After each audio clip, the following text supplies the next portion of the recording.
The last thing social care providers need is another one of Labour's bouncing cheques. Mr. Speaker, I wonder if it's anything to do with the fact that the Chancellor and Health Secretary both represent Surrey constituencies. But, Mr. Speaker, there was a second text from Surrey County Council leader to Nick, and in the second text it says the numbers you indicated are the numbers that I understand are acceptable for me to accept and call off the R. Now, I've been reading a bit of John le Carre, and apparently R means referendum. It's very subtle, all this. And he goes on to say in his text to Nick, if it is possible for that info to be sent to myself, I can then revert back soonest. Really want to kill this off.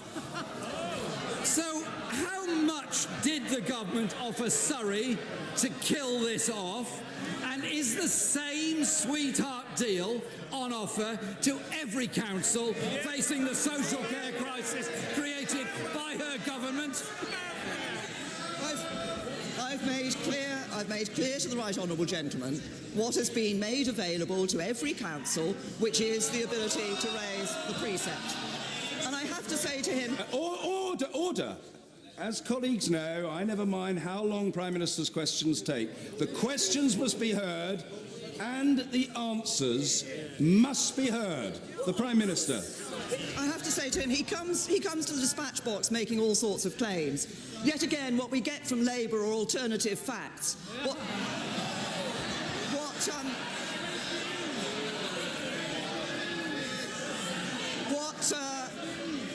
What they really need is an alternative leader.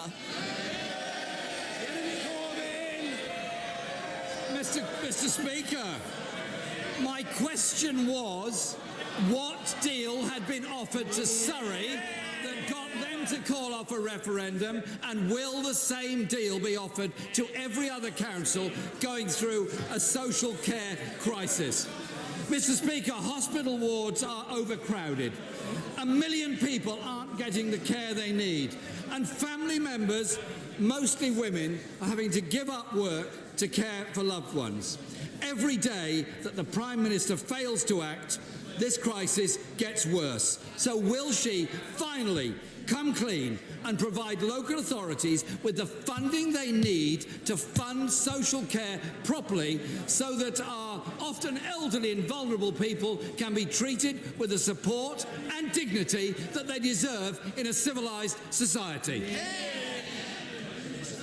The deal that is on offer to all councils is the one that I've already set out.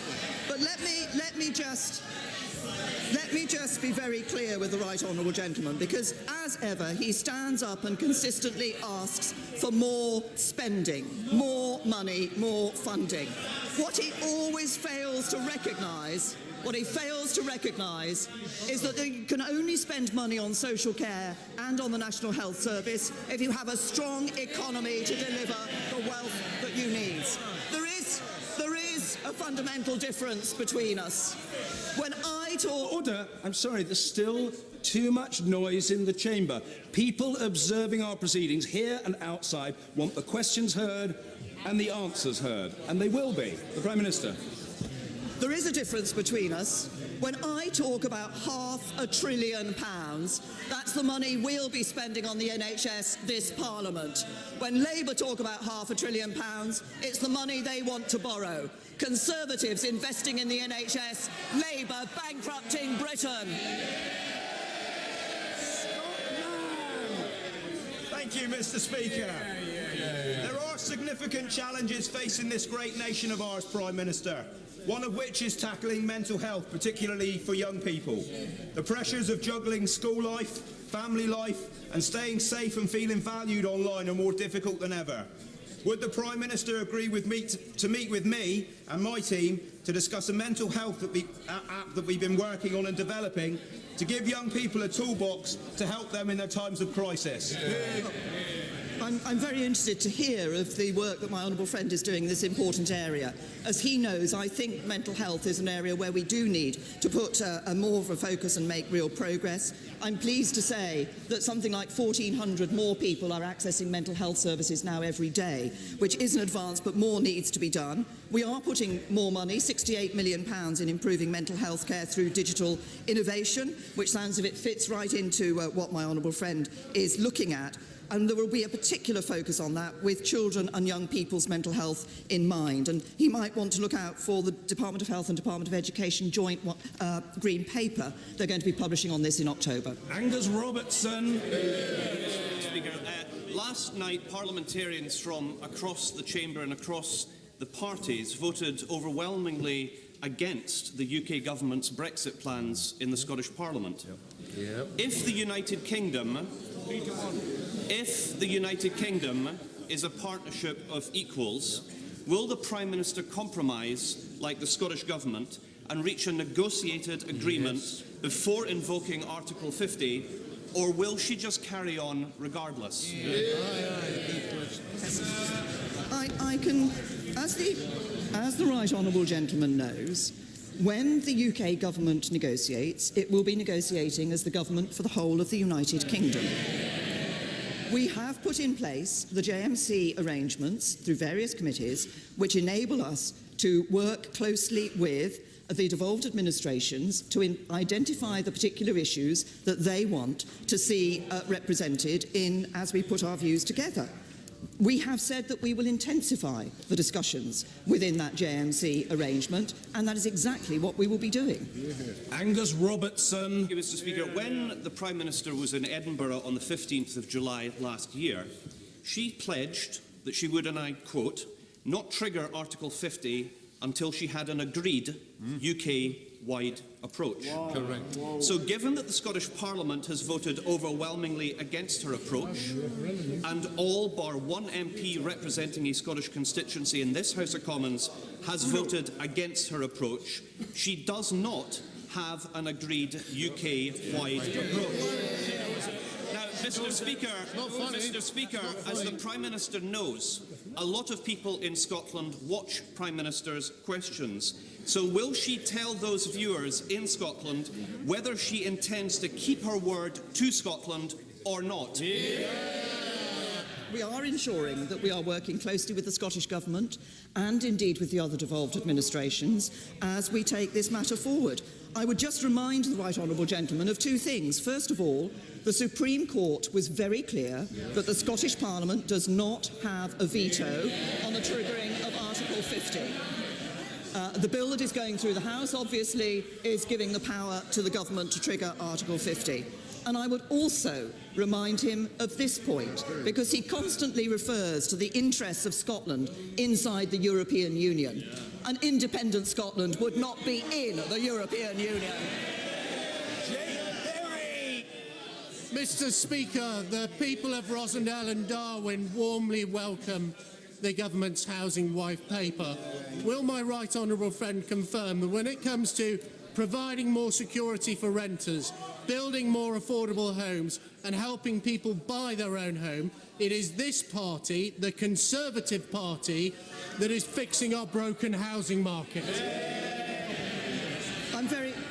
I'm very happy to agree with my honourable friend. Our broken housing market, I think, is one of the greatest barriers to progress in Britain today. And the housing white paper, the excellent housing white paper brought out by my right honourable friend, the Secretary of State for Communities and Local Government, sets out the steps we'll take to fix it. And my honourable friend is right. It's the Conservatives in government who are going to support local authorities to deliver more of the right homes in the right places, to encourage faster build-out of developments. I'm sure everybody recognises the problem of planning permissions that are given and then not built out, and create the conditions for a more competitive and diverse housing market. We're calling for action. We're setting out the responsibilities of all parties in building the homes that Britain needs. Patrick Grady. Thank you. Thank you, Mr. Speaker. Does the Prime Minister agree that in a 21st century Parliament, the rules should not enable any member to speak for 58 minutes in a 3-hour debate? Does she agree with me that the rules of the House should be changed to prevent filibustering and to ensure that members from all sides of the House get a fair share of the time available? say, I find that a rather curious question from the honourable gentleman. Last night, as it happens, I was out of the House between the two votes. I switched on the BBC parliamentary channel and I saw the honourable gentleman speaking. I turned over to something else. I switched back.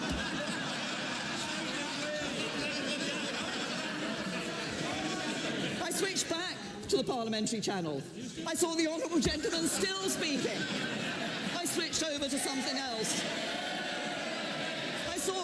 I switched back and the honourable gentleman was still speaking. He's the last person to complain about filibustering in this House. Mrs. Theresa Villiers!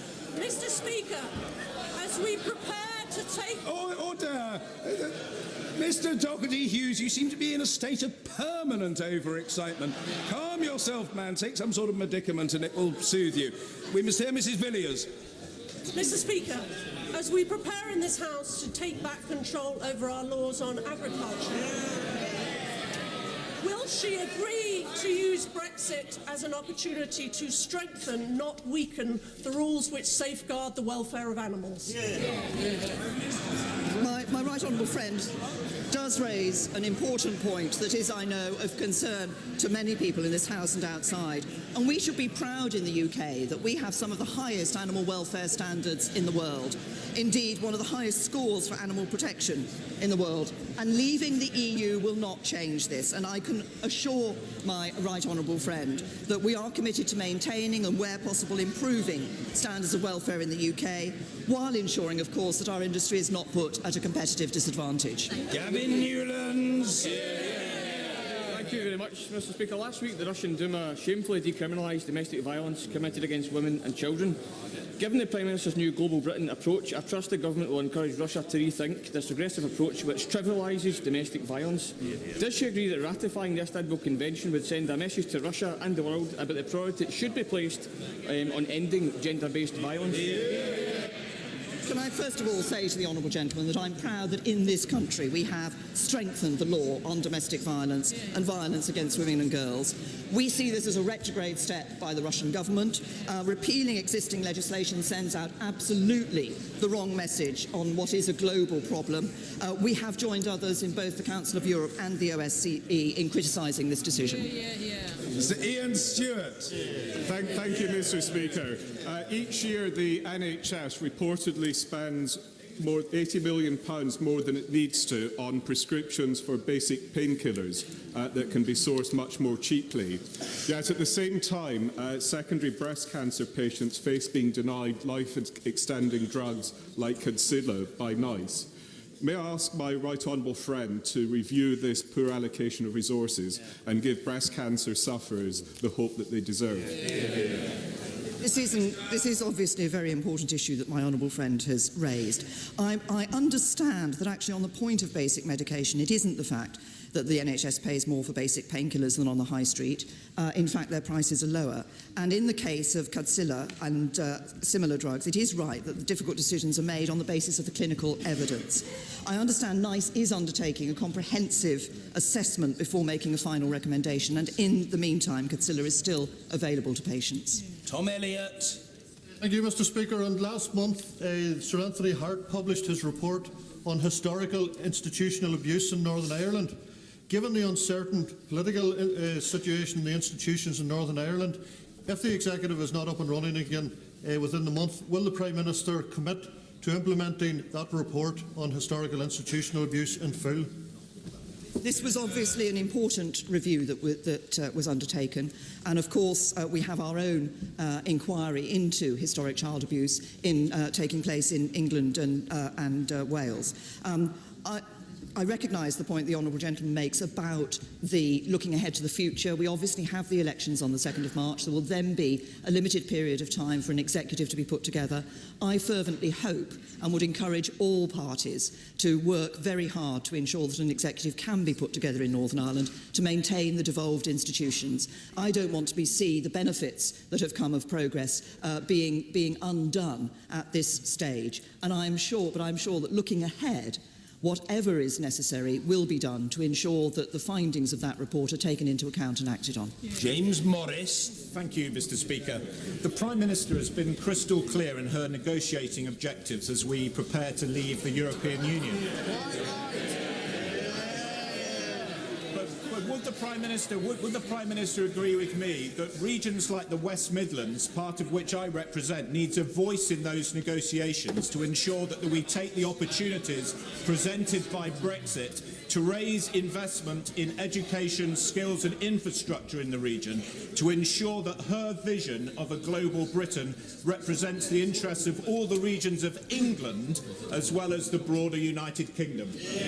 Well, I agree with my honourable friend. When we negotiate as the United Kingdom, we'll be negotiating for the whole of the United Kingdom and taking account the interests of all parts of the United Kingdom. We have a real ambition in terms of making the Midlands an engine for growth. That's about growing the region's economy. It's about more jobs. That's why money's been put into growth deal funding, the Birmingham rail hub, for example. But of course, the West Midlands will be getting a strong voice nationally with a directly elected mayor in May. And I believe Andy Street, with both local expertise and business experience, will be a very good mayor for the West Midlands. In welcoming the honourable gentleman back again to the chamber, I call Mr. Ronnie Campbell. I'm looking pretty slim as well, Mr. Speaker. Mr. Speaker, I had 5 months of in-depth into the health service in the Newcastle RVI under the auspices of Professor Griffiths, a marvellous surgeon, I might add. Seeing I went in, maybe he's coming up with palliative care, I think he's just about saved my life. But there is a flip side. That's the best side of the National Health, and it's been absolutely wonderful, the service I got.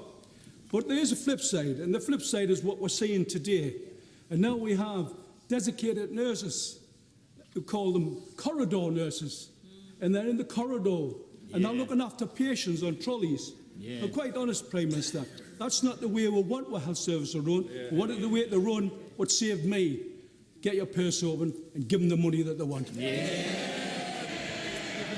Well, as the Speaker said, I welcome the honourable gentleman to his place again in this chamber.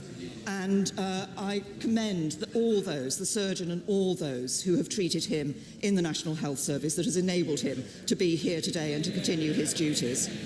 There are, as we know, surgeons, doctors, nurses, other staff up and down the NHS, day in and day out, saving lives, and we should commend them for all that they do. The North East actually is a very good example of some of the really good practice that we see in the National Health Service. What I want to see is that good practice being spread across the NHS, across the whole country. Dr. Sarah Wollaston. Thank you, Mr. Speaker. I'm not alone in hearing from families long settled here in Britain who are deeply worried that they could be separated after we leave the European Union. I know that the Prime Minister will not want that to happen, and I wonder if today she could reassure all our constituents that those who are born elsewhere in the European Union but settled here in the UK, married or in partnerships with British citizens, could be reassured that they will have the right to remain. Well, my honourable friend obviously raises an issue that is of concern to members all across this House, and obviously, as she says, of concern to many individuals outside of this House who want reassurance about their future. And as I've said, I want to be able to give that and expect to be able to give that reassurance, but I do want to see the same reassurance for UK citizens living in the EU. But what I can say to my honourable friend is that when I trigger Article 50, I intend to make it clear that I want this to be a priority for an early stage of the negotiations so we can address this issue and give reassurance to the people concerned. Dawn Butler. Thank you, Mr. Speaker. Mr. Speaker, just 2 weeks ago, Mari Sirankumar Barnes, 15 years old, left school and was stabbed 4 times and died. 3 days earlier, Jojo Nasaka, 19, was stabbed to death in Wembley. And just a few months earlier, 2 of my young constituents were killed, and the police say it was a case of mistaken identity. James Owusu Ayikum, 22 years old, and Oliver Tetlow, 27 years old. Next week, I'm meeting the Deputy Mayor of London to discuss this issue and other issues. Will the Prime Minister meet with me fellow MPs and my borough commander to talk about this issue and the Sycamore project, which we'd like to see rolled out in London and beyond. Can I first of all express, obviously, the condolences of the whole House to the families and friends of all those who she has referred to in her question, who have been so brutally stabbed and attacked, suffered from the knife attacks that she refers to. Obviously, this is an important issue. It's particularly an important issue for London, but it is one that we want to see addressed. A lot of good work has been done. I'm not aware of the Sycamore project that she has referred to, but I would be very happy to hear more details of it. James Berry. Mr. Speaker, from medics at Kingston Hospital to researchers at Kingston University to staff at growing electronics businesses like Genuine Solutions, Kingston's workforce is enriched by highly skilled workers from abroad. So can my right honourable friend confirm that after we leave the EU, we will continue to welcome highly skilled workers from the EU and beyond? Well, I thank my honourable friend for his question. We've been very clear that, of course, we do want to bring the numbers of net migration down, but we also want to ensure that the brightest and the best are still welcome here in the United Kingdom. And that's why I think people want to see the UK government making decisions about people who are coming here from the European Union. But we're very clear about the importance. As I said in my speech in Lancaster House, there will still be immigration from the European Union into the UK, and we want to ensure that the brightest and best are able to come here. Liz Kendall. Thank you, Mr. Speaker. Yesterday, the Brexit Minister claimed that Parliament will have a meaningful vote on the final EU deal. But can the Prime Minister confirm that under her plans, Parliament will either have to accept what the government offers or fall back on WTO rules? And in the event there's no deal, there'll be no vote at all. Isn't the reality this is just take it or leave it? And it isn't a meaningful concession. It's a con. We've been very clear. I'm very happy to reiterate what was said by the Minister in the debate yesterday. We have looked at this. I said in my Lancaster House speech that there would be a vote on the final deal. There were a number of questions as to what exactly that meant. We will bring forward a motion. That motion will be on the final agreement. It will be for approval by both Houses of Parliament. It will be before the final agreement is concluded.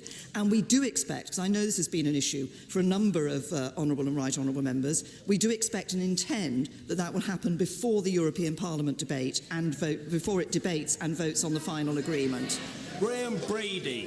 Speaker, the Prime Minister knows that Trafford schools are the best in the country, but they are also in one of the F40 worst funded areas.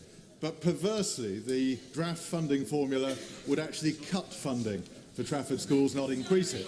When she reviews the draft proposals, will she look, please, for a new formula that guarantees that all of the worst funded areas are increased in funding, not cut? My honourable friend raises again an important point that I know is a matter which is on the minds of a number of honourable and right honourable friends. As I said earlier, I think that the current system of funding is unfair. It's not transparent. I think it is out of date. And I want to see a system that does support our aspiration to ensure that every child has a good school place. But in looking at these reforms, I can assure my honourable friend that we want to get this right. It's why we're consulting, and it's why we will look very closely at the responses to that consultation. Caroline Flint. Thank you very much, Mr. Speaker. Empower have announced a 9.8% increase on dual fuel bills, which even the former boss of Empower, Paul Mazzara, has described as shocking. EDF have announced an 8.4% electricity hike, and it's reported that British Gas is preparing its 11 million customers for a 9% increase. Ofgem have moved to protect those on prepayment meters with a cap on their energy bills. So I ask the Prime Minister, why doesn't she demand similar protection for the majority of customers who are being ripped off, as the CMA has said, by the sum of £1.4 billion a year? The Right Honourable Lady might have missed the fact that actually we have said that where we think markets aren't working, then we will look at any measures that are needed, and the energy market is one of those that we're looking at the moment. John McCartney. Thank you, and in the spirit of neutrality, Speaker, the Prime Minister's Lancaster House speech last month was a rallying call to put the divisions of the referendum behind us and to unite behind a bold vision for a stronger, fairer, more global Britain. Does my right honourable friend agree with me that this is a vision that everyone in this House should support, as the more united we are, the stronger our negotiating hand will be? And order, I apologise. The honourable gentleman must be heard. Mr McCartney. Thank you again, Speaker. And finally, does she share my surprise that certain right honourable members opposite haven't learned that disagreeing with their current party leader can cause headaches?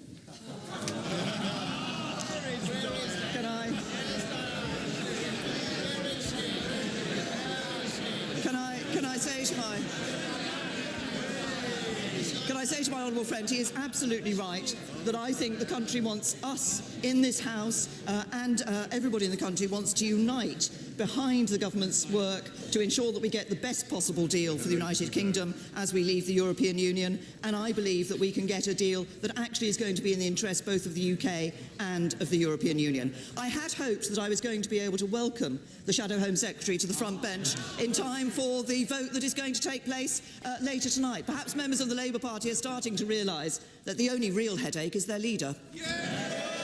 Owen Smith. Thank you very much, Mr. Speaker.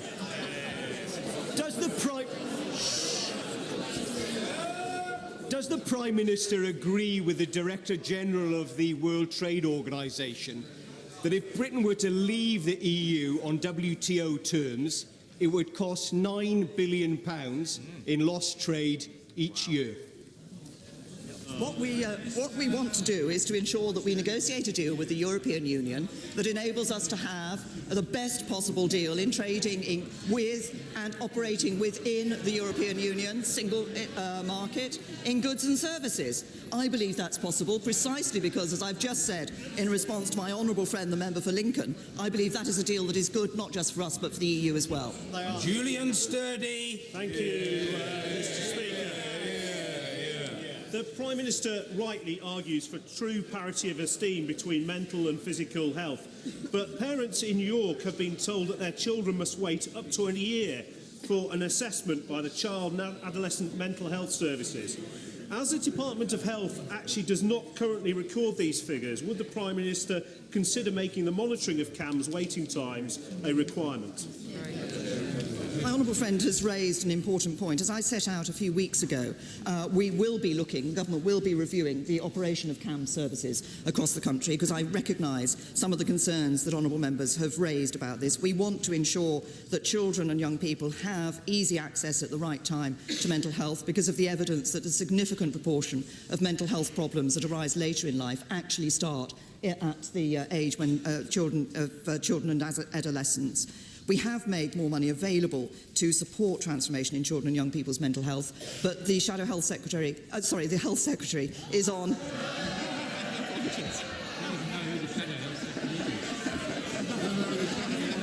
He's in his place as well. I hope the Shadow Health Secretary will agree with me that we need to review CAM services and ensure that we're giving the right support to children and young people, adolescents with mental health problems, and we will look at the issue that my honourable friend has raised. Sue Hayman. Mr. Speaker, many honourable members in this House have recently made the long journey up to West Cumbria for the Copeland by-election and will all have experienced the parlous states of our roads and our local railways. In fact, it's taken a by-election for transport ministers to look seriously and show any real interest in this situation. Can I ask, is the Prime Minister planning a trip herself so she too can experience why we need proper investment from this government into our transport infrastructure in West Cumbria? We are putting more money, as this government is putting more money into infrastructure investment across the country. But I have to say to her, the Labour Party had 13 years to improve transport in West Cumbria and didn't do anything about it. Miss Green! Thank you, Mr. Speaker. I recently visited Woodall Nicholson, a world-class coach building manufacturer based in my constituency, and heard about their exciting plans for the future. Well, my right honourable friend joined me in emphasising the importance of skills and manufacturing for our economy, especially as we look to leave the European Union. can I thank my honourable friend for drawing our attention to the example of Woodall Nicholson and to say how pleased we are to hear that they have those good plans for the future. And can I say to him, he's absolutely right, as we leave the EU, we'll be doing that from a position of strength. He is right that skills and manufacturing are important parts of our economy for the future. That's why in the industrial strategy we are looking at how we can develop the excellence that we already have in the United Kingdom for the prosperous, growing economy for the future. Regal. Thank you, Mr. Speaker. The Prime Minister's right honourable friend, the member for Rushcliffe, last week pointed out that her aspiration to achieve barrier-free, tariff-free trade with the single market, getting all the benefits but paying none of the costs, was actually akin to disappearing down the rabbit hole to Wonderland. Mr. Speaker, I think she makes a very interesting choice for Alice. But if she doesn't manage to achieve that high ambition, would she produce an analysis of what trading on WTO rules would actually mean for our economy so we can make a proper choice? Can I say I commend my right honourable friend, the member for Rushcliffe, for the significant service he has given to this House and to his constituents over the years. He and I have worked well over a number of the years, although I have to say, when I was Home Secretary and he was Justice Secretary, I used to say that I locked him up and he let him out. But can I say to the right honourable lady that as far as this government is concerned, we believe it is possible within the 2-year time frame to get the agreement not just for our withdrawal from the European Union, but also the trade arrangements that will ensure that we have a strong strategic partnership with the European Union in the future. Finally, Sir Eric Pickles. Friends meeting with Mr. Netanyahu this week, did she press that the only way to get a lasting peace settlement is for young Palestinians and young Israelis to look forward to a job, a sharing prosperity and a life without fear? Does she agree that the only way to achieve this is face-to-face negotiations? And will she join the Israeli Prime Minister in pressing the Prime Minister of the Palestinian authorities for face-to-face negotiations? My right honourable friend does make a very important point about this. We continue as a Conservative government in the UK to believe that this two-state solution is the right one. That means a viable Palestinian state, but also a safe and secure Israel. And, of course, it is for the parties to negotiate. Obviously, there are others on the international arena who are doing their work to facilitate an agreement in the Middle East, but ultimately it is for the two parties to agree a way forward. Order.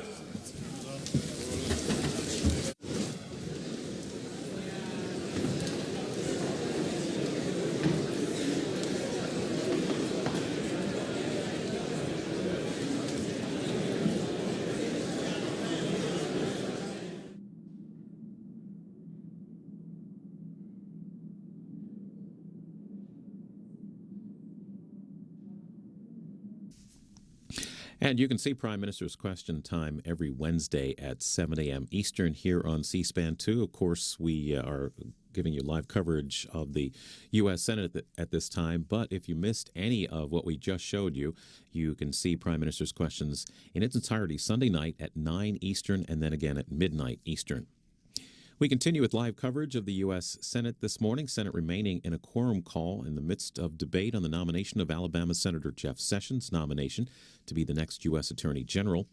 All debate time will come to an end late this afternoon. A vote on his confirmation is set for 6:50 Eastern.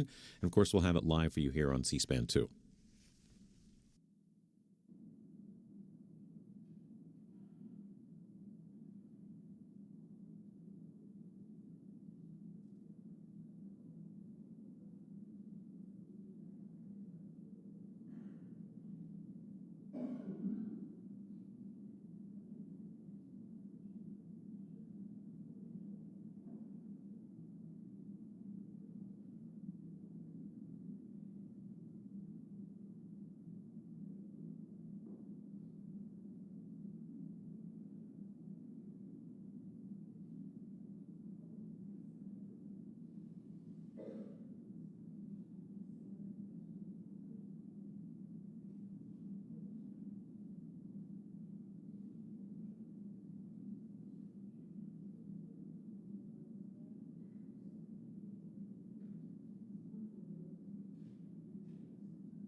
While we wait for further Senate debate, yesterday evening, Democrat Senator Elizabeth Warren came to the floor to offer her opposition to the confirmation of Senator Jeff Sessions to be the next U.S. Attorney General. Now, part of her presentation was a letter that she read from civil rights icon Coretta Scott King, which she submitted to the Senate back in 1986 in opposition to his bid for a judgeship then. Senator Warren was stopped from reading that letter because the Senate chair ruled that it impugned the character of Senator Sessions. The Senate voted, and the result of that vote was that Senator Warren is no longer allowed to speak about the Sessions nomination on the Senate floor before that vote. It caused quite a stir on the Senate, and we have reaction now from senators to that ruling. This is from last night. On this motion, the yeas are 43, the nays are 50. The motion is not agreed to. The Democratic leader. Mr. President, if the average American heard someone read a letter from Coretta Scott King that said what it said, they would not be offended. They would say that's someone's opinion, that's all. It seems to me we could use Rule 19 almost every day on the floor of the Senate. This is selective enforcement and another example of our colleagues on the other side of the aisle escalating the partisanship and further decreasing comity in the Senate. I yield the floor.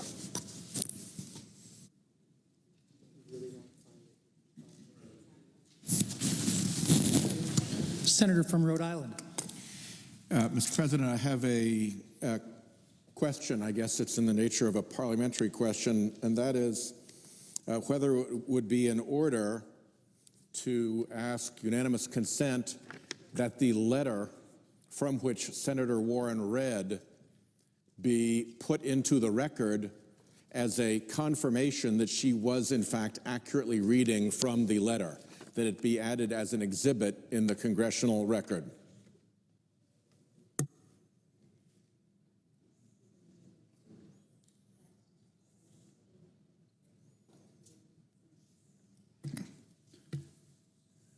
The text of the letter is in the record of the Senate as the senator was reading it in her testimony. The text of the letter as she read it, but not the complete letter. The senator may ask consent. May I ask unanimous consent that the complete letter from which Senator Warren read be made a part here of the congressional record to confirm that she has, in fact, read from it. Objection is heard.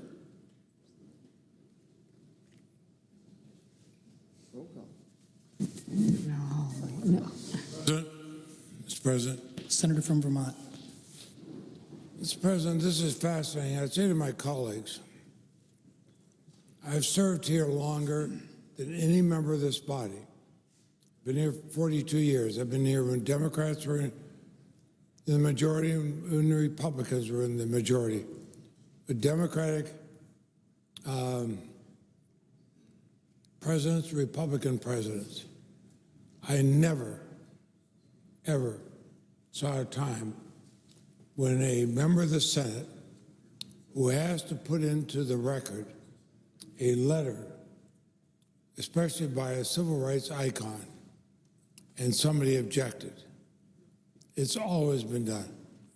I've had letters that have been, people have asked to put in that were contrary to the position I might take. Of course I would not object. They're allowed to do that. I've seen letters when members on both sides of the aisle have debated back and forth, and the other side would put in letters that were contrary to their opponent's positions. New York. May I request that we vitiate the...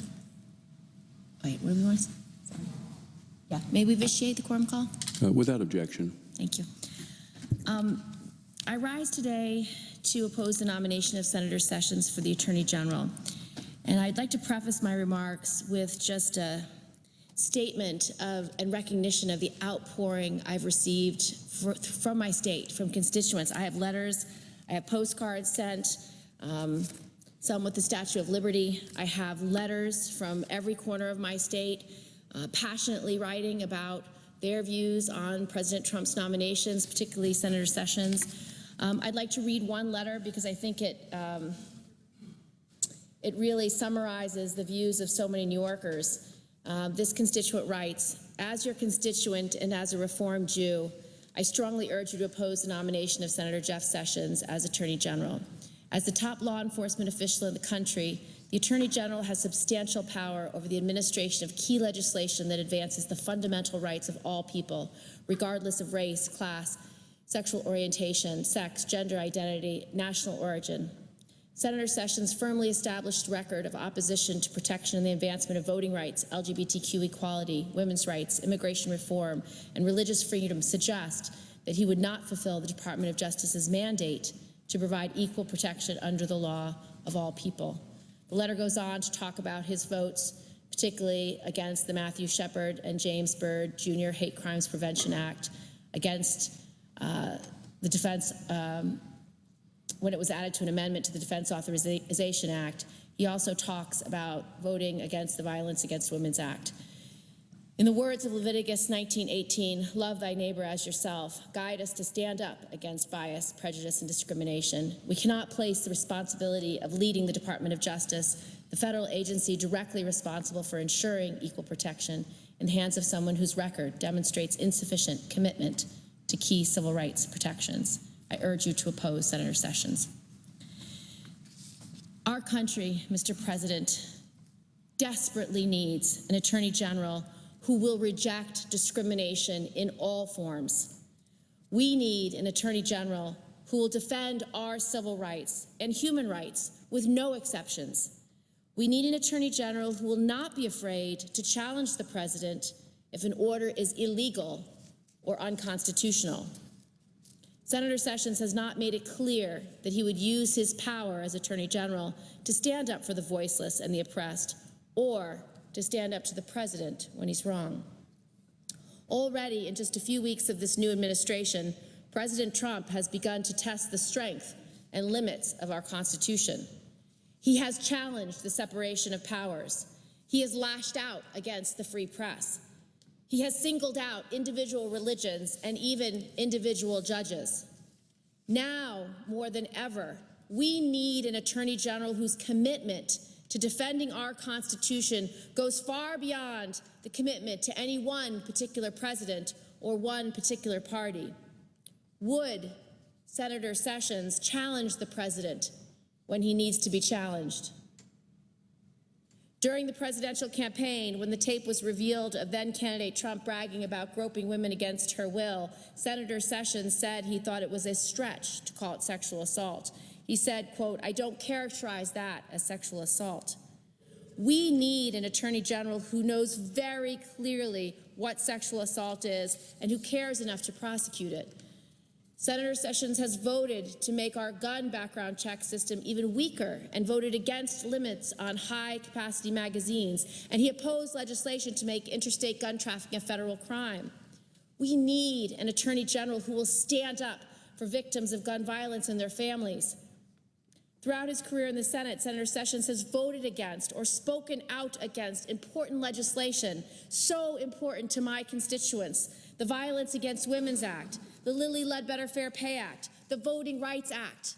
These are important pieces of legislation that protect individuals from discrimination. We need an Attorney General who will defend the rights of women, who will defend the rights of our communities of color, who will defend the rights of the LGBT community, who will defend the rights of Muslim Americans and all minorities.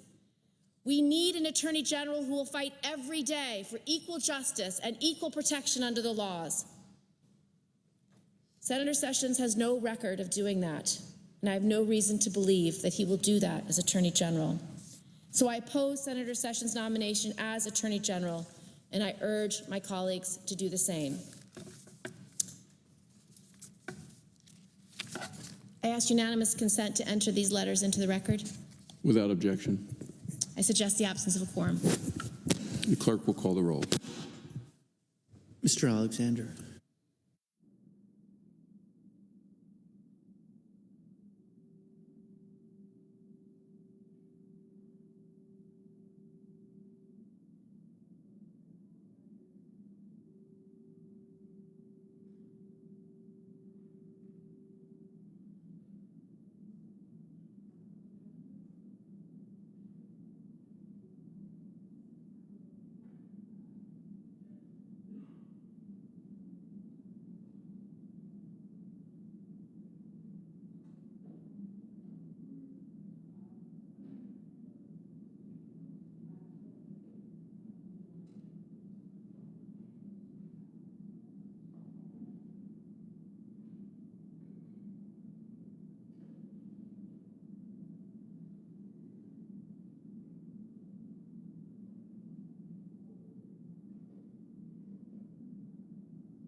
While we wait for more floor debate here in the Senate, we're going to show you remarks from Senator Elizabeth Warren on the Senate floor last night as she spoke in opposition to the confirmation of Senator Jeff Sessions to be the next U.S. Attorney General. Her remarks led to her silencing after a Senate vote. Mr. President. Senator from Massachusetts. Thank you, Mr. President. I rise today to express my strong opposition to the nomination of Senator Jeff Sessions to serve as Attorney General of the United States.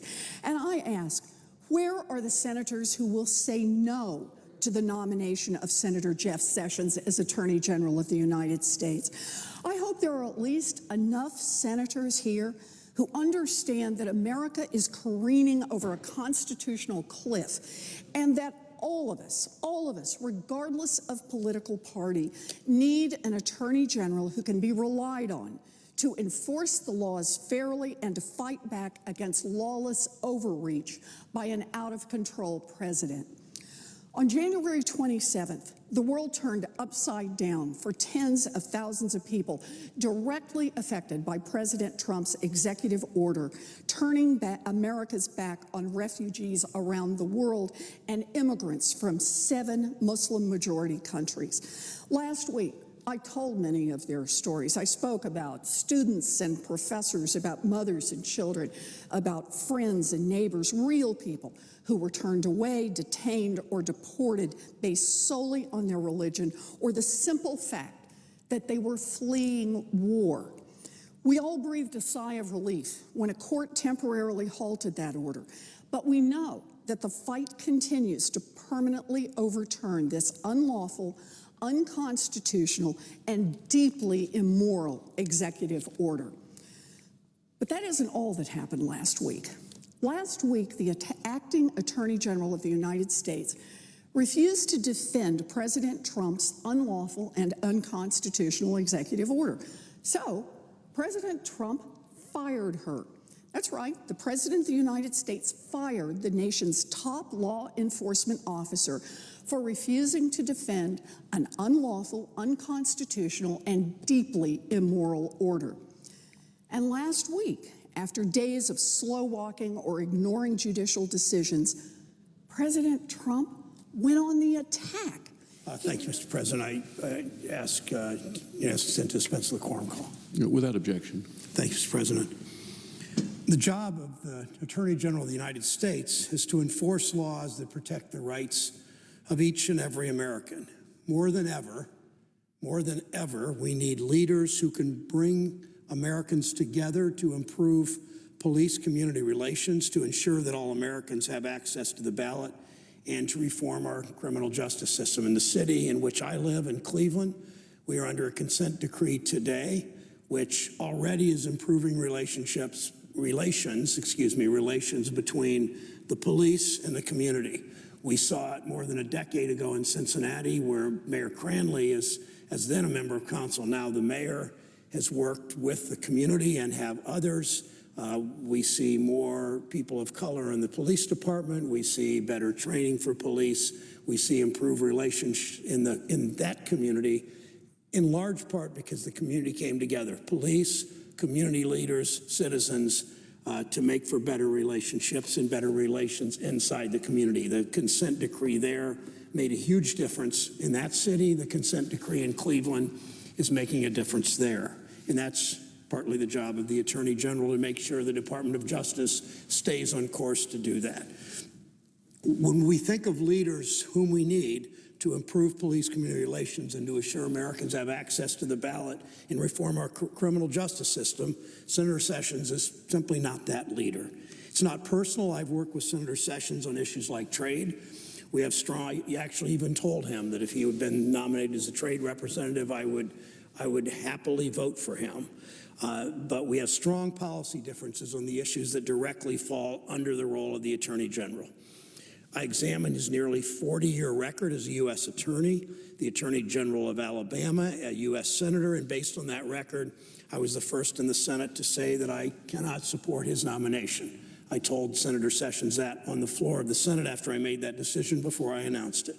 I have serious concerns that Senator Sessions' record on civil rights is at direct odds with the task of promoting justice and equality for all. And what's more important in an attorney general than that? Senator Sessions has a history of racial insensitivity, bias against immigrants, disregard for the rule of law, hostility to the protection of civil rights, exactly what we don't need in the Attorney General of the United States of America. He condemned the Department of Justice's investigation of law enforcement agencies accused of violating civil rights. He voted against the Violence Against Women Act, one issue after another that disqualify from being the Attorney General of the United States. Senator Sessions is wrong on voting rights. As a former Secretary of State, I served as Secretary of State of Ohio in the 1980s. I take voting rights very seriously. I believe we should be doing everything we can to make it easier for Americans to vote. And in those days, in the 1980s, during the Reagan years in Washington, in Ohio, voter registration, voter outreach, aggressive enrollment of new people to vote, of young people, of people regardless of political affiliation, regardless of ideology, regardless of age and race and income. We encouraged people to vote. We had good cooperation from Republicans and Democrats alike in the legislature. One thing we even did was I approached the McDonald's Corporation, asked them to print tray liners. They print tray liners on every tray when you go to McDonald's and order food. I asked them to print the voter registration form on tray liners. They printed 1 million voter registration form tray liners, resulting in thousands and thousands of voter registrations, some perhaps with ketchup stains on them or mustard stains, but nonetheless, voter registration forms that were accepted by local boards of elections. Utility companies include voter registration forms in their bills. Newspapers printed them in their daily papers so people could tear them out, fill them out, and send them in. That was what we did for aggressive voter outreach, supported by people all across the political spectrum. But Senator Sessions doesn't seem to agree with that kind of voter outreach. He has a history of supporting voter ID laws that make it harder to vote. He refused to disavow President Trump's false statement, provably false. Lots of people may believe it because President Trump said it, but provably false statement that there were 3 to 5 million illegal votes this past election. No evidence, just assertions, just demagoguery, just lies. But Senator Sessions was unwilling to disavow his perhaps future boss's comments. Do you want an attorney general, the chief law enforcement official, that's going to let the president go out and make statements like that are provably false, call them what they are, lies from the president of the United States? Do you want an attorney general that's simply going to just brush those away and pay no attention? Senator Sessions called Shelby County versus Holder, which gutted a key part of the Voting Rights Act of 1965, good news for the South, even though overwhelmingly senators in both parties had voted to renew and reauthorize the Voting Rights Act. He called it good news for the South to weaken protections for people of color and others in voting rights. Since that misguided decision, states across the country have passed new voting restrictions that would disenfranchise hundreds of thousands of Americans. Texas acted within 2 hours, as Senator Sessions apparently was celebrating by saying, good news for the South.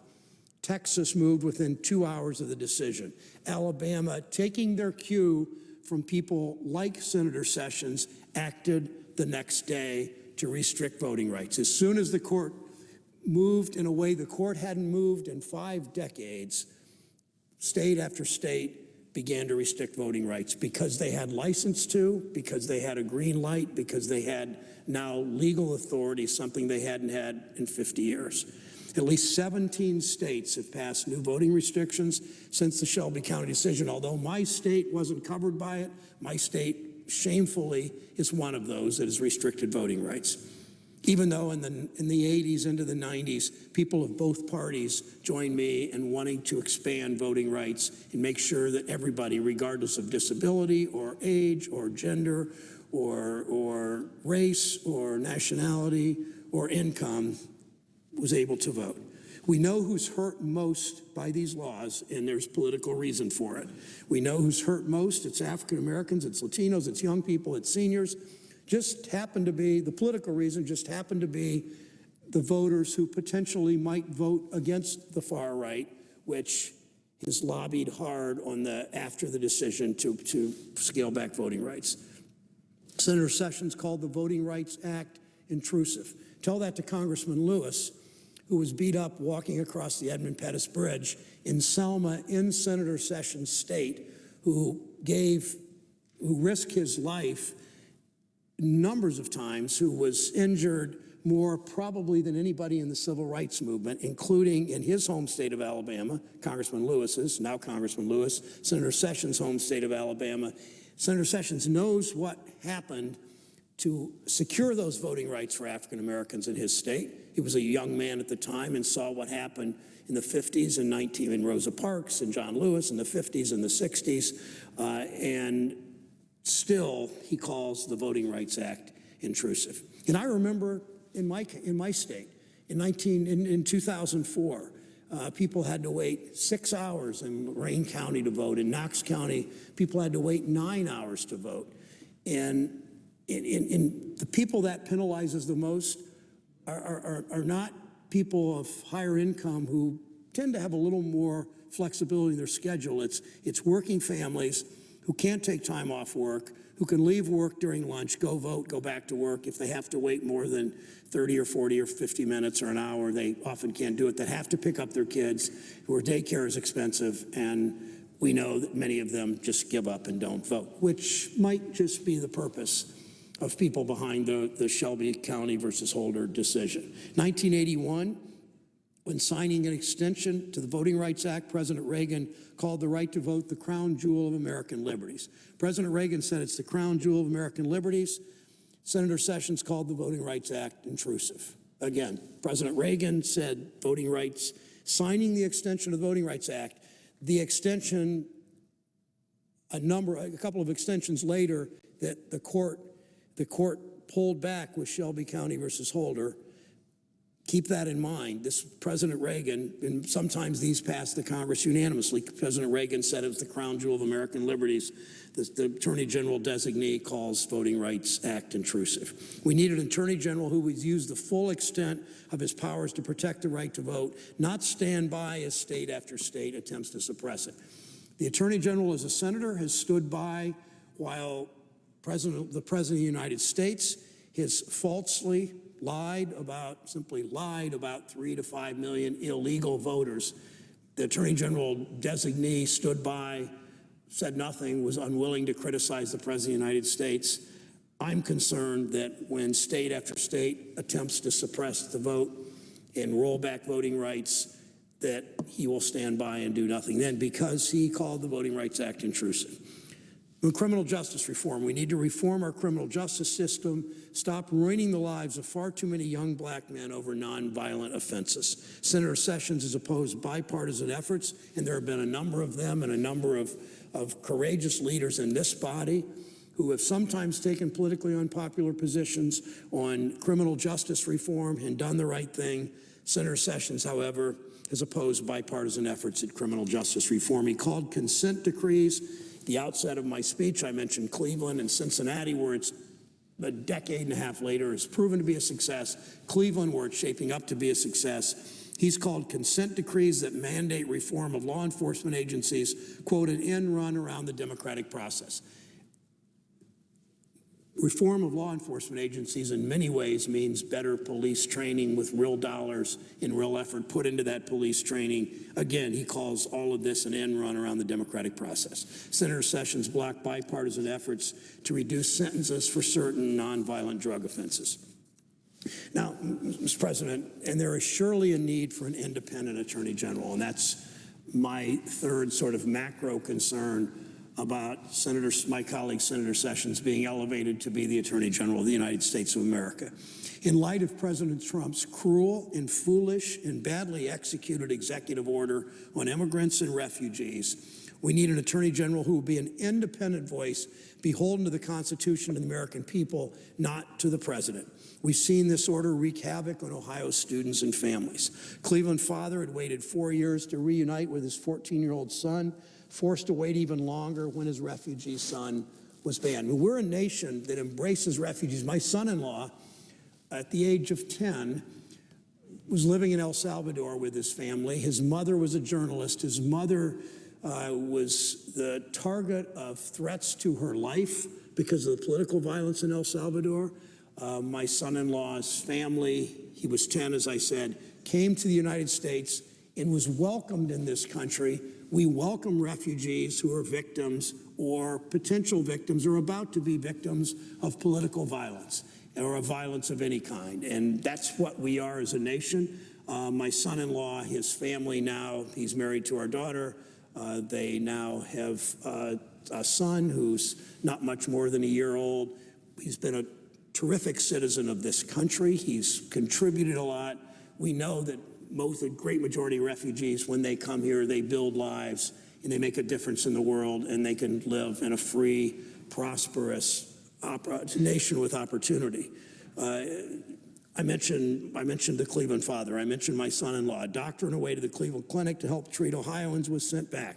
She's finally, looks like she now has returned to the United States finally, after expensive legal issues and court and trauma and all the things that happen when somebody is pushed around by a system like that, with the arrogant White House inflicting that kind of pain on her and her family.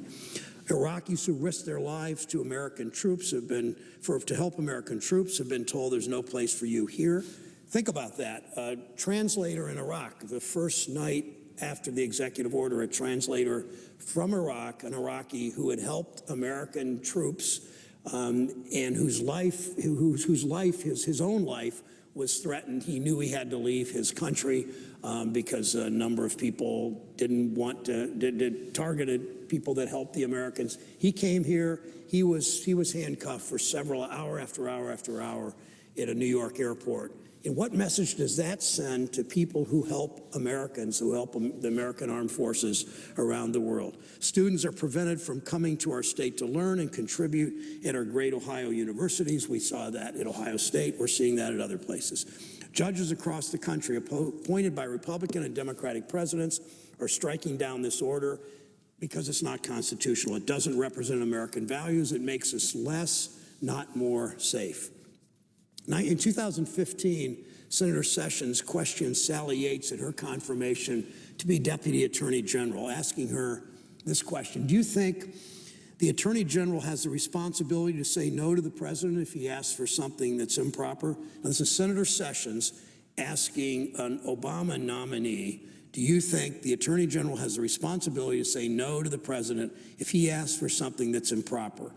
He went on to say, if the views the President wants to execute are unlawful, should the Attorney General or the Deputy Attorney General say no? That was a Judiciary Committee confirmation hearing for Deputy Attorney General Sally Yates, 2015. Ms. Yates responded, Senator, I believe the Attorney General or the Deputy Attorney General has an obligation to follow the law and the Constitution and to give their independent legal advice to the President, unquote. Senator Sessions then, to his credit, was right to ask that question. Sally Yates, to her credit, gave the right answer. And when she was tested just last week, she stood by her word. But Senator Sessions has failed to assure the American people he will follow the law and uphold the Constitution, not simply follow the President of the United States, not blindly follow the President of the United States just because he's his boss. That's not the kind of Attorney General we want. That's not the kind of Attorney General we should vote to confirm today. One last point, Mr. President. I watched the confirmation yesterday of the Secretary of Education, and it was so clear to me and so clear to so many of my colleagues and so clear to the American public that confirming the Secretary of Education, now the Secretary of Education, she was in an unprecedented historical move. The Vice President actually was the one that came in and broke the tie 51-50. Two Republicans stood up and voted against the Secretary of Education designee, showing great courage. But what was so evident, even though overwhelming opposition to her, our mail and phone calls and email were 200 to 1 maybe against her confirmation, it was that way everywhere in the country. And in senator's office after senator's office, we all were hearing much more opposition to her than support. But I sensed the fear among my colleagues that among my Republican colleagues, that voting against the Trump nominee put their political lives at risk. That they all knew that President Trump would tweet about their vote, would call them names, would attack them, would sick his political allies on them. And a number of my colleagues were scared. And they knew that voting against her confirmation, even though I know a number of colleagues wanted to vote no on Betsy DeVos because she was singularly unqualified, one of the worst performances ever in a confirmation hearing. She knew so little about either the issue of education and so little about the issue of education, so little about the department of which she was charged to run.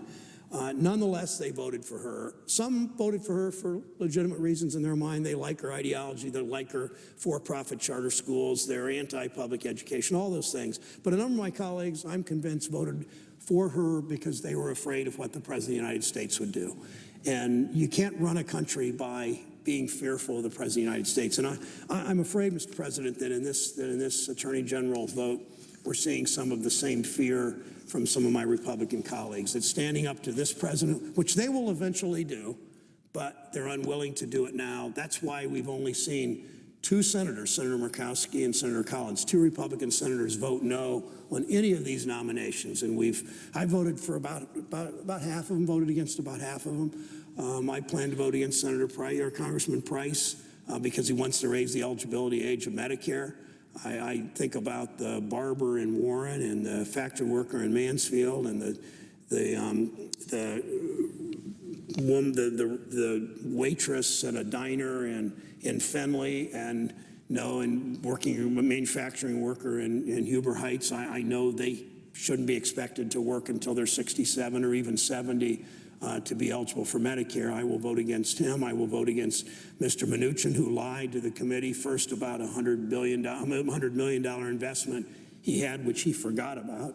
An understandable problem. Of course, people forget about $100 million investments they have. And he lied to the committee about some of the things he did at One West, a bank. I mean, a whole host of these nominees simply aren't qualified and their ethics are questionable. But I've not seen, other than Senator Murkowski and other than Senator Collins, I've not seen any of my Republican colleagues, out of fear of this president personally attacking them publicly and personally, I have seen them shrink back from doing their constitutional duty and voting their conscience. I hope maybe today, maybe in Senator Sessions' vote, which I believe will be tonight, that some of my Republican colleagues will realize they need to do their jobs. They need to stand up for what they believe when they realize this Attorney General designee, Senator Sessions, a colleague I like personally, but a colleague that's simply not prepared. He's not independent. He's not had a record of support for voting rights, for criminal justice reform, all the things that we want in the Attorney General of the United States of America. I plan to vote no today. I ask my colleagues to join me. Mr. President, I note the absence of the quorum. The clerk will call the roll. Mr. Alexander.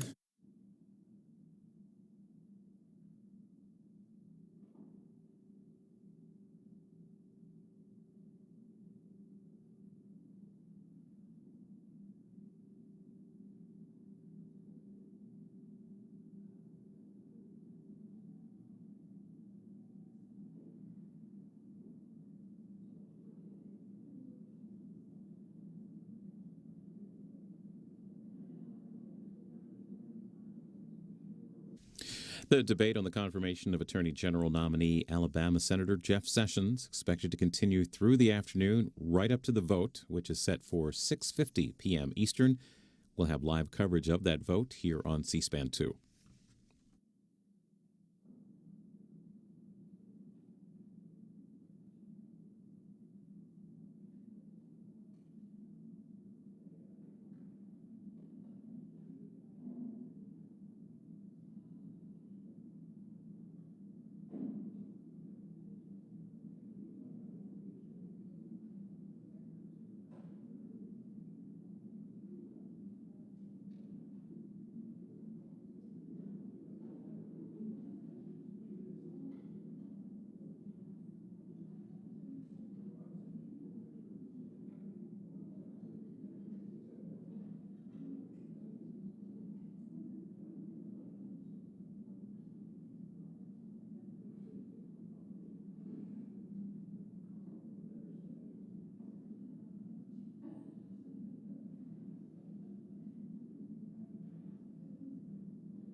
Mr. President?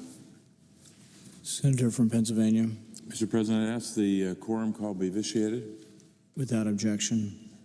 Thank you, Mr. President. I wanted to outline a number of concerns I have this morning about Senator Sessions. I should say Senator Sessions' nomination to be the next Attorney General. I'll start with, and I'll try to keep it to a short list. I have limited time this morning, but wanted to start with the voting rights issue. In our state of Pennsylvania, we have a long history of litigation about and battles about the right to vote. And when the Supreme Court decision in Shelby versus Holder was issued a couple of years ago, folks in the Senate took one or two or three different positions. The position that I took was one of disagreement with the basic holding of Shelby versus Holder, which in my judgment gutted the Voting Rights Act's requirements that certain states and certain jurisdictions with histories of discrimination seek what's called pre-clearance from the federal government before changing voting rules. That was a substantial change from what we had been, the policy that had been in place for years. Since the Shelby decision, more than half of the so-called pre-clearance states have implemented restrictive voting laws, some as soon as the very next day after the decision was handed down. And over 800 polling places in pre-clearance states alone have been closed since the decision. So on this issue, it's a basic difference of opinion. I think Shelby was decided the wrong way, and Senator Sessions believes it was decided the right way. That's a fundamental disagreement. I have real concerns about an Attorney General who would have that position or that point of view on that case.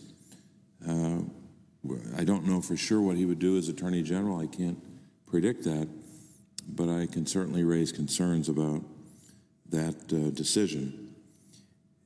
And when you think about what led to decisions like that over time, it's hard to encapsulate when you're speaking on the Senate floor all of the misery, all of the suffering, all of the trauma to individuals, all of the trauma that our country endured to get the right to vote for every American, and then to enforce the law and to make it real. There's no way, if I had 9 hours on the floor, I probably couldn't encapsulate or do justice to all of that work. So it's a fundamental divide, a fundamental debate about voting rights.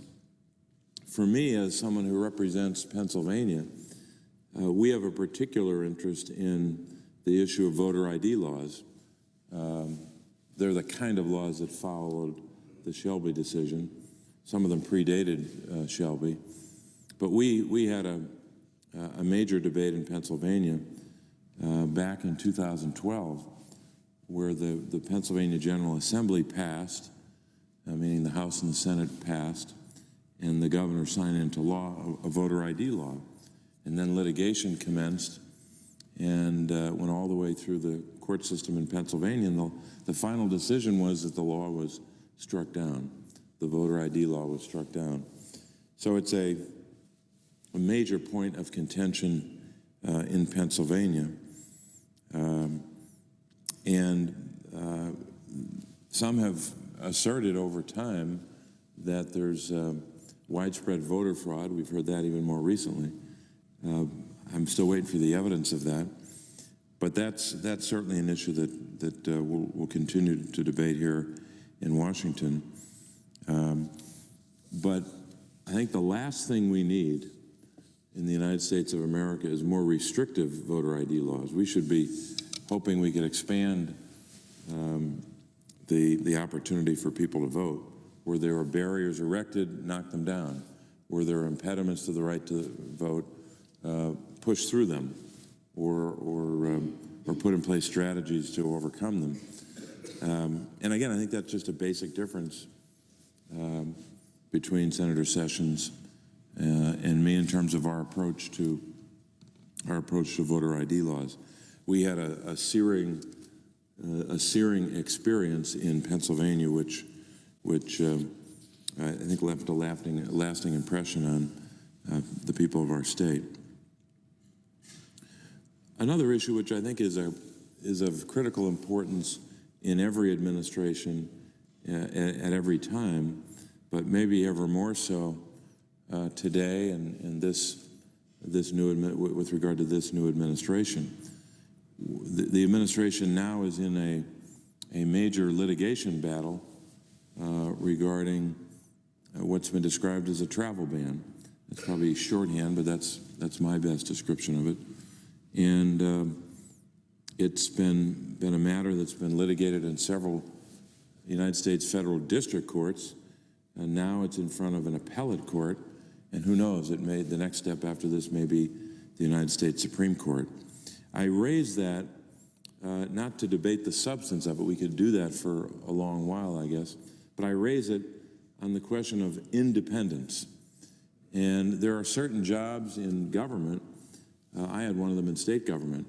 I was elected as the State Auditor General of Pennsylvania. I served 2 terms. And in that job, for example, at the state level, the most important quality or metric by which you're judged is your independence. You're either independent or not. And if you're independent, you can do auditing and investigations that demonstrates that independence, then you're doing what the people expect. I also believe at the federal level, even though the Attorney General is appointed by a president, still has to demonstrate every day, in every decision, in every interaction with our government or with citizens across the country, that Attorney General has to demonstrate independence. I hope that Jeff Sessions can do that if were he to be confirmed.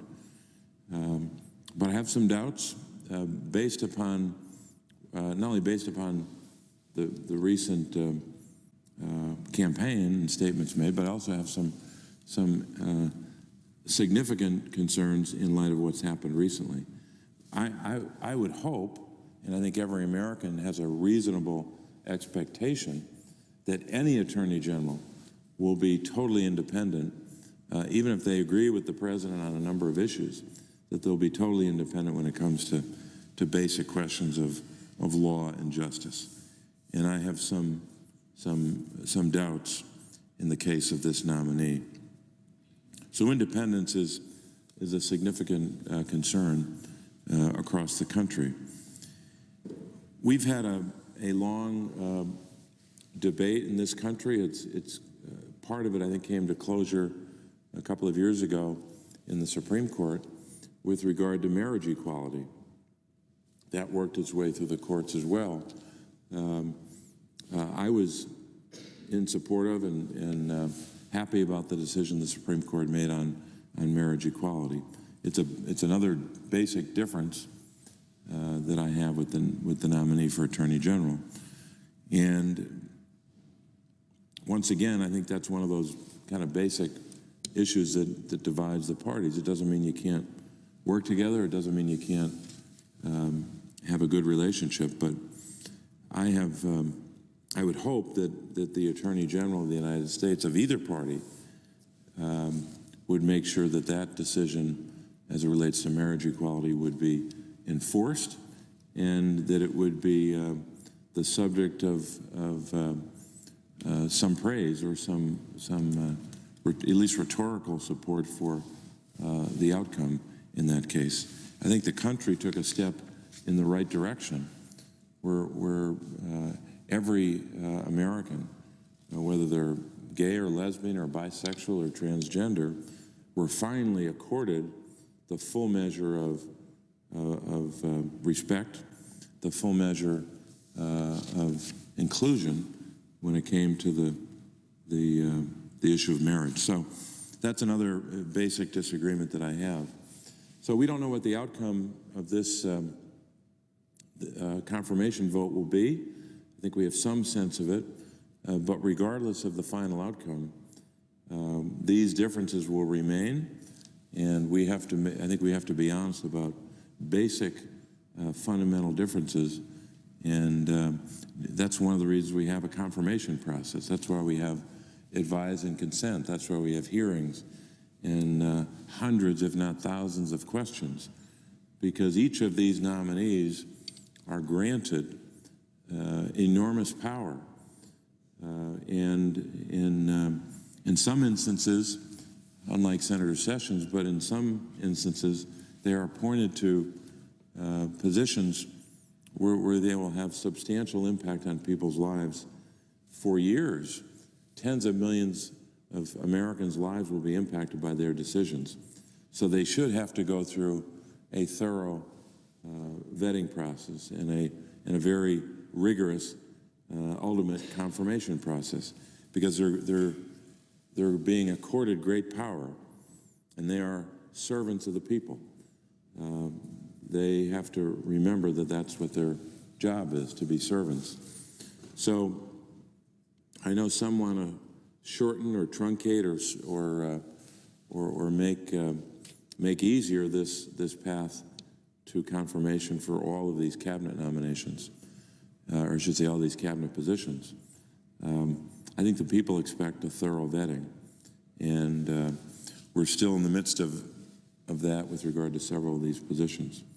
So I just want to outline my objections, or I should say disagreements, with Senator Sessions. I'll be voting no on his nomination. And, Mr. President, I would yield the floor and note the absence of a quorum. The clerk will call the roll. Mr. Alexander.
The debate continues on Senator Jeff Sessions and his bid to become the next U.S. Attorney General. While we wait to hear from other senators, last night on the Senate floor, Massachusetts Senator Elizabeth Warren gave a speech challenging the confirmation of Senator Sessions. Here's a look at what she said about the nominee after the Senate voted to stop her from speaking. President. Senator from Massachusetts. Thank you, Mr. President. I rise today to express my strong opposition to the nomination of Senator Jeff Sessions to serve as Attorney General of the United States. And I ask, where are the senators who will say no to the nomination of Senator Jeff Sessions as Attorney General of the United States? I hope there are at least enough senators here who understand that America is careening over a constitutional cliff and that all of us, regardless of political party, need an Attorney General who can be relied on to enforce the laws fairly and to fight back against lawless overreach by an out-of-control president. On January 27th, the world turned upside down for tens of thousands of people directly affected by President Trump's executive order, turning America's back on refugees around the world and immigrants from 7 Muslim-majority countries. Last week, I told many of their stories. I spoke about students and professors, about mothers and children, about friends and neighbors, real people who were turned away, detained, or deported based solely on their religion or the simple fact that they were fleeing war. We all breathed a sigh of relief when a court temporarily halted that order, but we know that the fight continues to permanently overturn this unlawful, unconstitutional, and deeply immoral executive order. But that isn't all that happened last week. Last week, the acting Attorney General of the United States refused to defend President Trump's unlawful and unconstitutional executive order. So, President Trump fired her.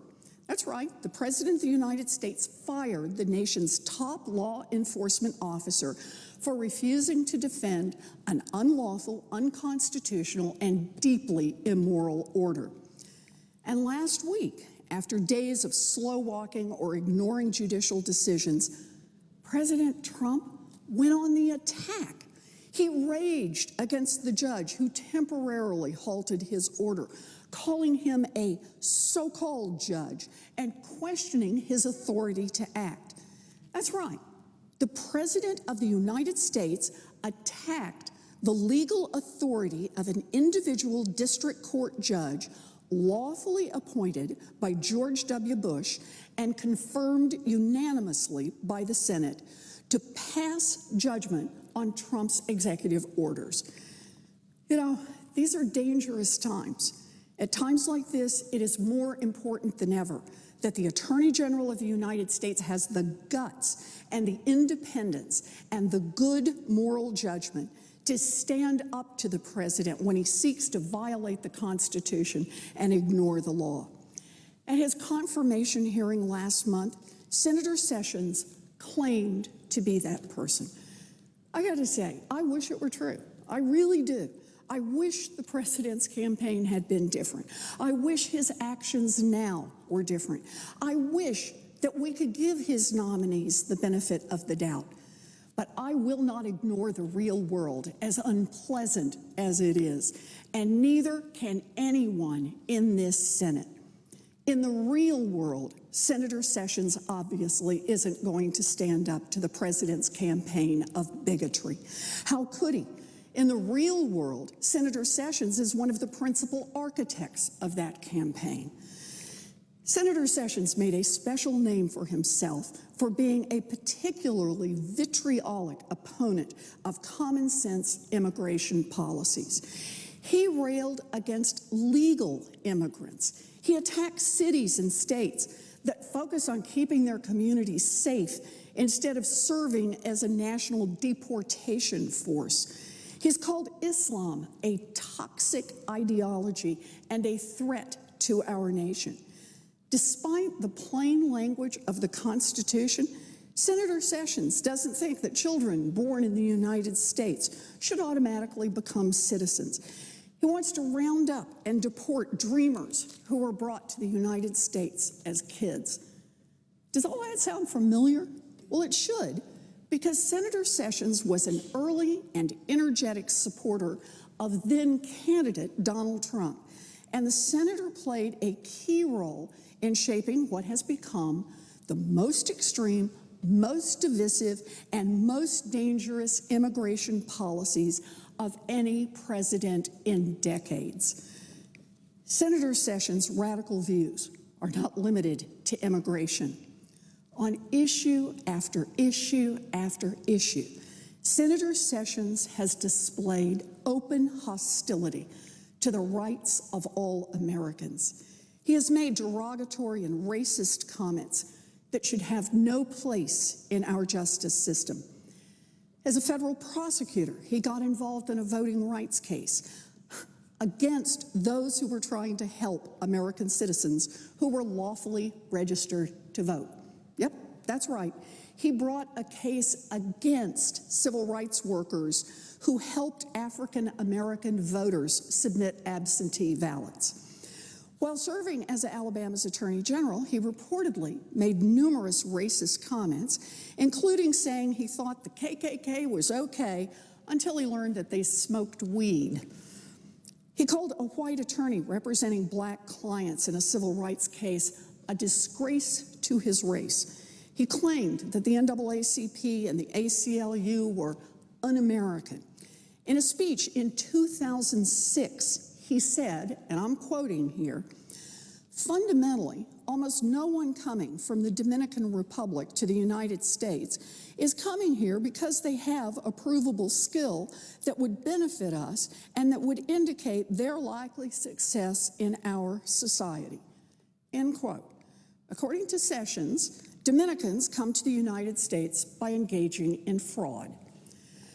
Senator Sessions is also extraordinarily hostile to any effort to root out discrimination based on gender or sexual orientation. According to Senator Sessions, marriage equality is a threat to the American culture. Roe versus Wade is constitutionally unsound.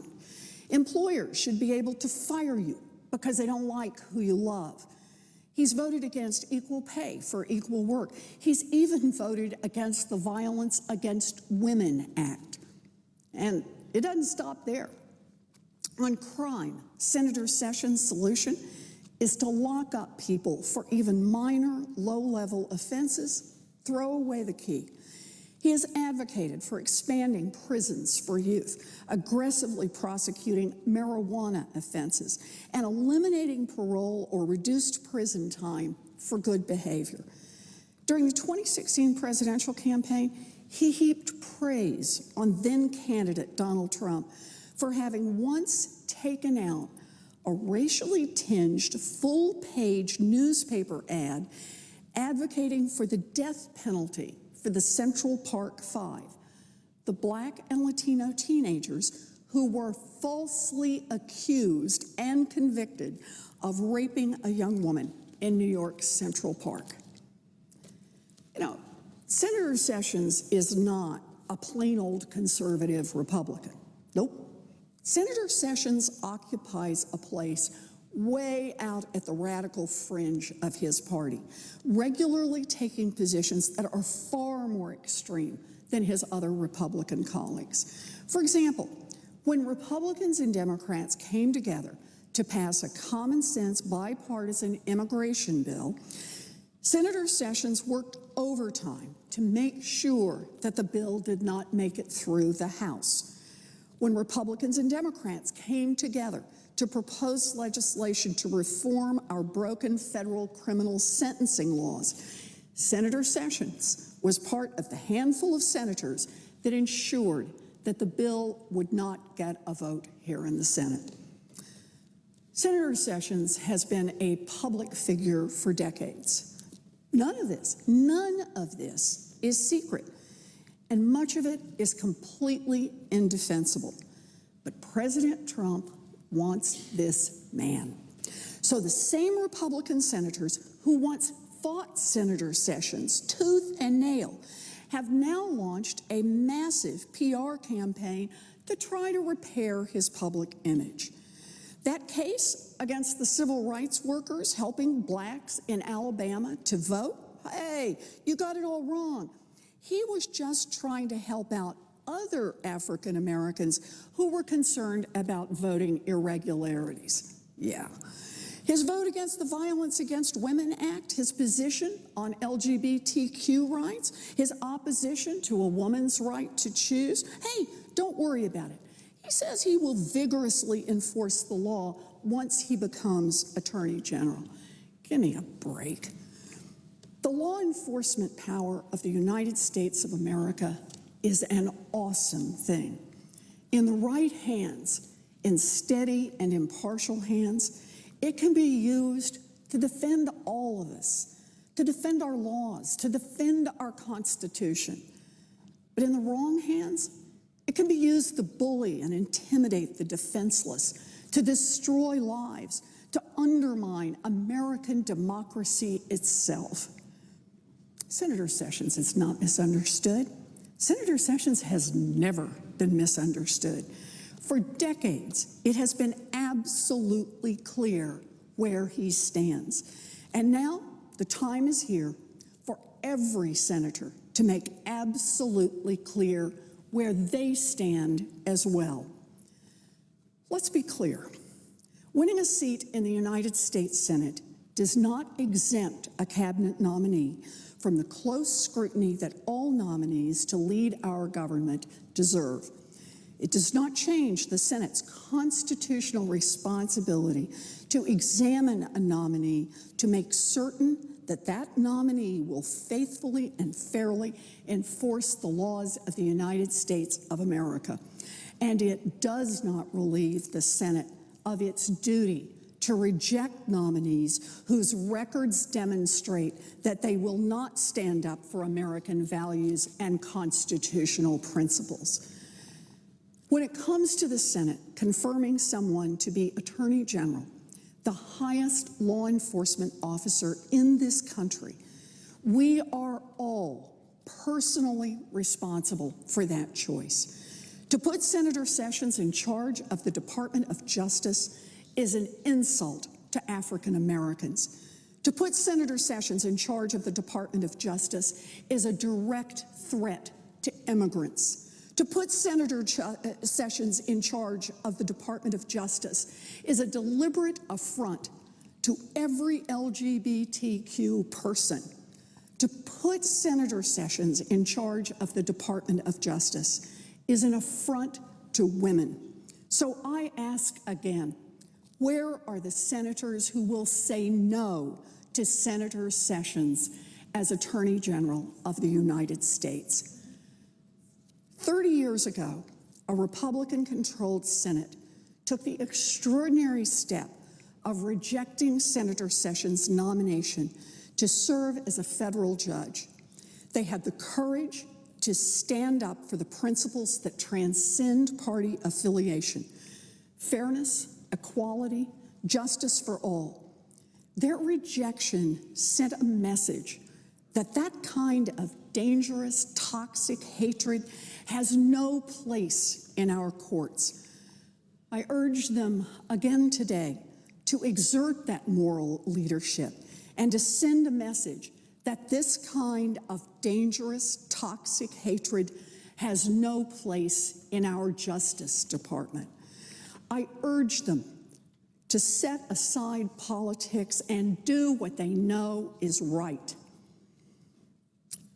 Now, I would like to read two statements that really stood out to me as I was reviewing Senator Sessions' record on civil rights.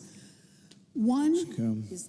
Mr. President, thank you for the recognition today, and we've had a very, very long night, and I want to say I saw my good friend Senator Casey here, and I know a number of senators. Will the senator yield? We are in a quorum call. Oh, excuse me. I move to vitiate the quorum call. Without objection. Sorry about that. I want to thank all the senators on the Democratic side here that have spoken up over the course of this 30 hours. We're trying to address this issue, a very, very important issue of whether Senator Jeff Sessions should be Attorney General of the United States. And I have formal remarks here that I'd ask consent to put those formal remarks in the record. Is there objection?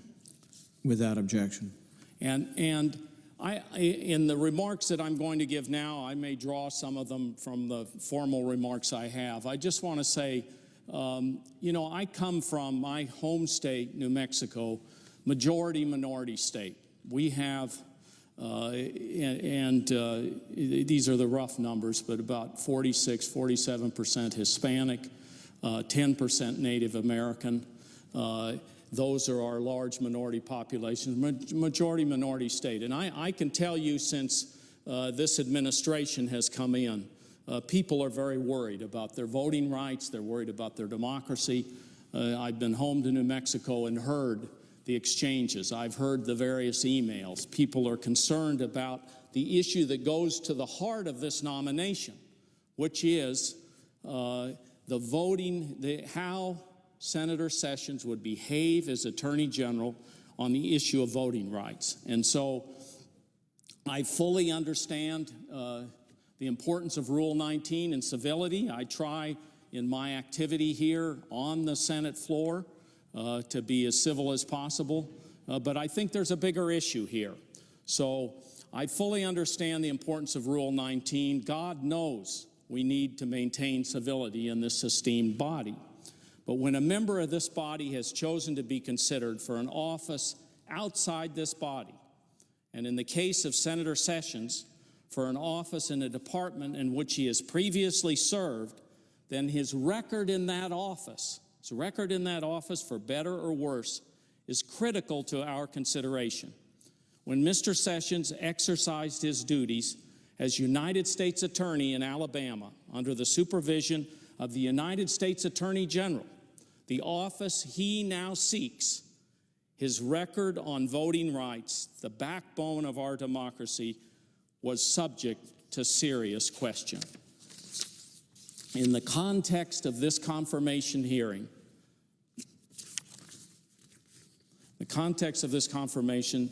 that record must be included in the context of this confirmation hearing. So here we are on the floor, we've debated, that record must be included in the debate on the floor. As Senator Warren has brought to our attention, it was the judgment of Coretta Scott King, widow of slain civil rights leader Martin Luther King, that he used the office of the United States Attorney for Alabama to quote, these are Coretta Scott King's words, to chill the free exercise of the vote by the black citizens. To chill the free exercise of the vote by black citizens, end quote. Start into the quote there. That was her opinion at the time. Similarly, in words of our former colleague, Senator Ted Kennedy, he was a disgrace to the Justice Department, the department for which Mr. Sessions will lead if he is confirmed. And I would like to read into the record today the letter from Mrs. King, which supports her opinion of Mr. Sessions' lack of commitment to justice for all, and leave it to my colleagues here today to assess in considering his nomination. And so, to me, that letter that she wrote back in March 19th, 1986, goes right to the heart of what we are debating here on the Senate floor. That what we are debating is our voting rights and whether we will have for the next 4 years or 8 years an Attorney General who's going to enforce the laws, particularly with regard to voting rights. And so here's her, and I'd first ask consent to put the letter in the record. Is there objection? Without objection. This letter starts on March the 19th, 1986. It's a letter from Coretta Scott King. Martin Luther King Jr. Center is at the top of the letterhead here for nonviolent social change. And she's writing a letter to Strom Thurmond. And she says, I write to express my sincere opposition to the confirmation of Jefferson B. Sessions as a federal district court judge for the Southern District of Alabama. My professional and personal roots in Alabama are deep and lasting. Anyone who has the power of his office as United States Attorney to intimidate and chill the free exercise of the ballot of the citizens should not be elevated to our courts. Mr. Sessions has used the awesome powers of his office in a shabby attempt to intimidate and frighten elderly black voters. For this reprehensible conduct, he should not be rewarded with a federal judgeship. I regret that a long-standing commitment prevents me from appearing in person to testify against this nominee. However, I have attached a copy of my statement opposing Mr. Sessions' confirmation, and I request that my statement as well as this letter be made a part of the hearing record. I do sincerely urge you to oppose the confirmation of Mr. Sessions. And there's a carbon copy of this to Senator Joe Biden. This happened in March of 1986, and Coretta Scott King is speaking out against Jeff Sessions, who was at the time the United States Attorney, and he was going to be promoted as a federal judge. We all know the history. He was not promoted as a federal judge.